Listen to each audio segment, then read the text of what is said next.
My question is, how do you time the big market moves so well?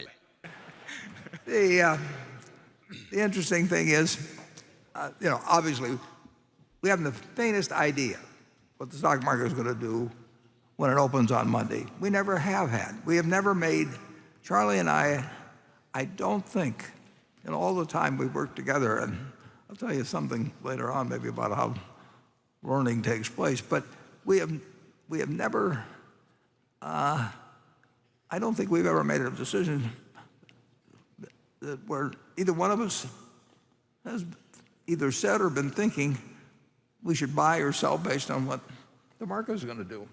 No. Or for that matter, on what the economy is going to do. We don't know. And the interesting thing is, sometimes I get some credit someplace for the fact that, how wonderful it was that we were optimistic in 2008 and when everybody was down on stocks and all that sort of thing.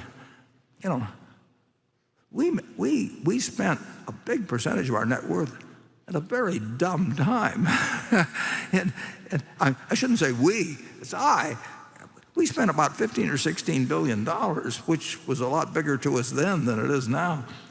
We spent it in the last few weeks.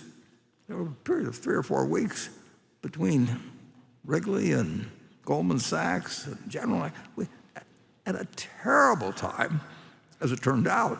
I mean, I didn't know whether it was going to be a good time or a bad time, but it was a really dumb time.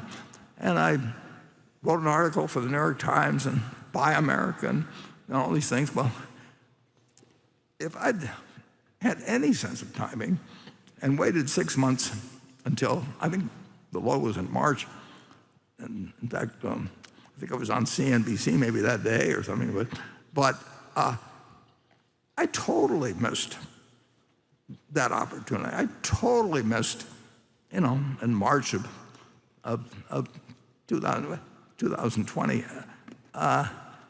We have not been good at timing. We have been reasonably good at figuring out when we were getting enough for our money.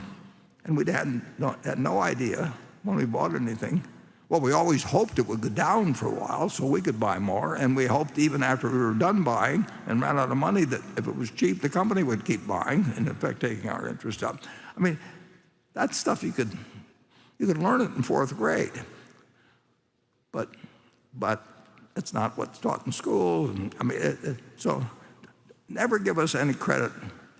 Well, actually, give us all the credit. I mean, go out and tell everybody how smart we are, but we aren't. We haven't ever timed anything. We've never figured out insights into the economy. I mean, when I was 11 years old, March 12th, I guess, 1942, March 11th, I bought stock when the Dow was 90, well, it was 101 in the morning. It was 99 at the end of the day, I think. And, now it's 34,000, or maybe it's 1,000 less than it was on Thursday. But I just, it's one decision that it's a good thing to own American business. And if the Harvard endowment had come to see me, and it's 11-year-old,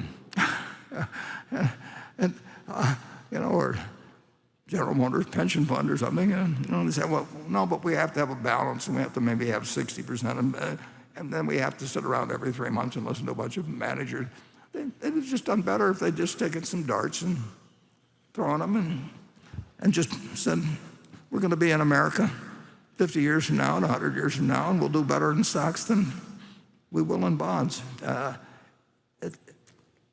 It's amazing how hard people make what a simple game it is. But of course, if they told everybody what a simple game it was, 90% of the income or more of the people that were speaking would disappear. So there's really a little too much of us to expect of human nature that people will explain why they really aren't adding any value to what you can do by yourself, or actually I hate to use the example, but you can have monkeys throwing darts at the page, and take away the management fees and everything. I'll bet on the monkeys, but I don't consider them a superior species, and I don't want them to move next door instead of my next door neighbor or anything. But that is the way it's just the way it has to be. Charlie, do you have anything cheerful to say? Well, frequently in the wealth advisory business, the way it used to be, you go to your investment advisor and you say, what should I do to protect myself for the future? And he says, why don't you give me $50,000 of your net worth now? That's my contribution to your future. It's a peculiar business. Yeah, it's a great place to go rich. Still, if you have a son or daughter that really wants to make money per point of IQ and per erg of energy and all of that, well, tell them to go to Wall Street.